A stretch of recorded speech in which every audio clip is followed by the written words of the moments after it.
welcome to Sew Kodiak Life, and today I'm going to teach you how to make these just absolutely adorable key fob keychains.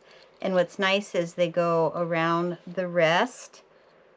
So I have a medium-sized hand, and you can see there's plenty of room.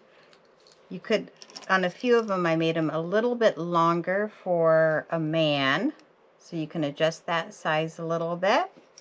These are super easy, quick sews. You can see I have lots of really beautiful colors here. So what will you need to do this project? So you're going to need a cutting ruler. That's very helpful.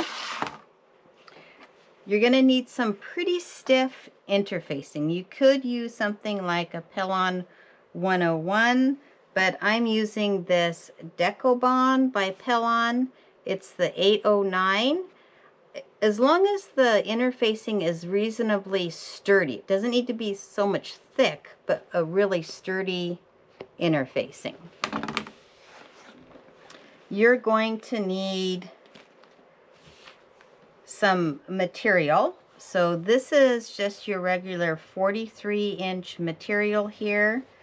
So to do that, to cut my pieces, I take my material and I square it out on my cutting mat, and I measure and I cut a 2.5 inch strip. So the strip is 2.5 inches.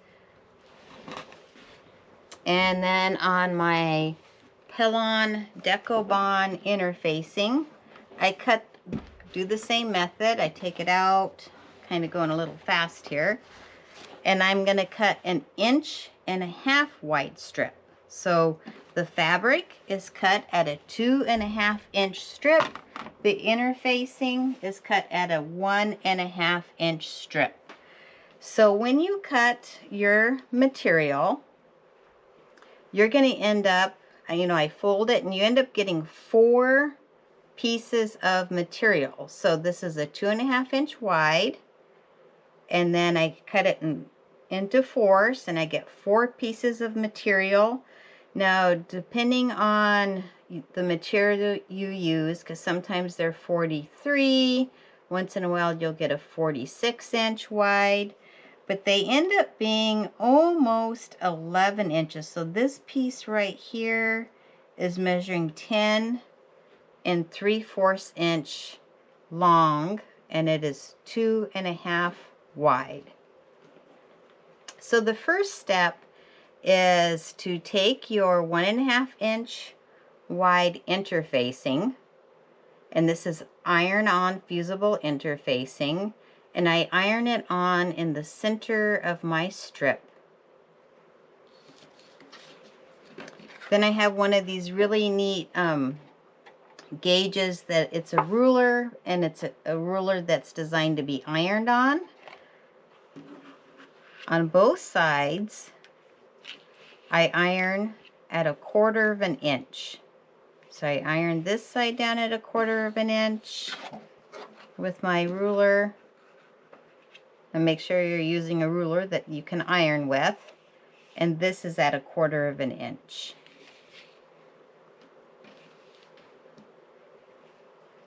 And so that's what that's going to look like. I fold the material in half, lining up the edges, and I do a really great press with my iron on both sides. Then at the sewing machine, you can see this is about 1/8 inch, so as close as you can to the edge of the fabric. I just sew a little rectangular box all the way around the fabric. And then you're going to want to fold it in half. If you have a cute little tag you want to put on here, you can. And then you're going to want to stitch back and forth. So here is what that step looks like. So you can see I've stitched back and forth. So the next step that you're going to want to do is to attach your key fob. You can get key fobs pretty cheap off of Amazon, but I really like to use these key fobs that I purchased from Cam Snap, and they're at 1 1/4 inches. And I just think that these key fobs are much better quality, but depending on, you know, depending on your project needs, you can probably get a cheaper key fob than this one. You are also going to need some glue.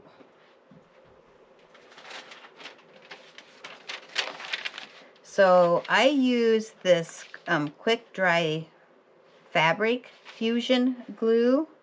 There's several different kinds that you can use on fabric, but you're going to want a pretty sturdy glue to do this project. I'm going to take my glue out. I also always make sure that when I'm doing this step, you know, I have a piece of paper, and then usually you want to have some kind of a small towel that you can wipe with. So I'm going to get my cam press. So with this project, I'm going to kind of move my camera so you can see a little bit better. See if I can change the angle here. All right. Pretty good angle. You need to lower it a little.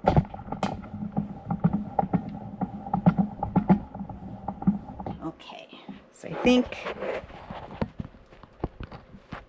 I'm at a pretty good view right there.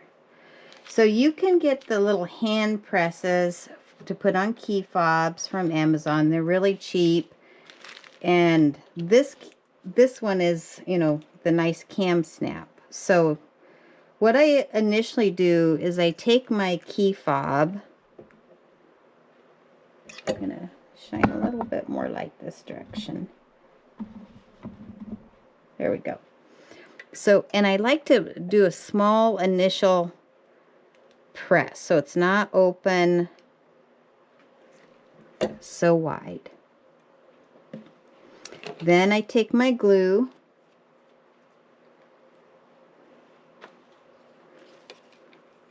and I'm going to place the glue along this edge and on the bottom. So you want a nice amount of glue, but not so much that it's going to ooze all over the place. So hopefully that's a pretty good view.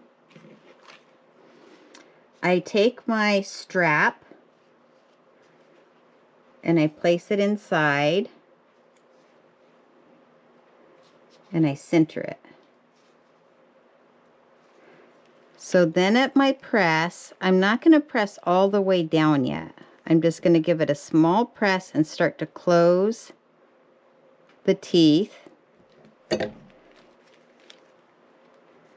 then I get it perfectly centered, exactly where I want it. And then now I can give it a really good, super solid press. So you can see I got my H in there just a little bit, but that's fine. And then with your little wipe, you're going to want to wipe off any excess glue. And you have made a wonderful key fob. So these would be great for selling, are great as a Christmas gift, a friendship gift. And then I just let it sit for about 10-15 minutes until that glue dries. So the glue that I'm using is a quick, like I said, it's a super quick dry glue. It's a permanent bond glue, so that's why I said I have the paper down. And here's my glue. So I hope that you enjoyed this quick little video on how to make these cute little key fobs. And if you like this video, I hope that you like and subscribe to my channel. And I will give you more tips as I come up with them. Have a wonderful day.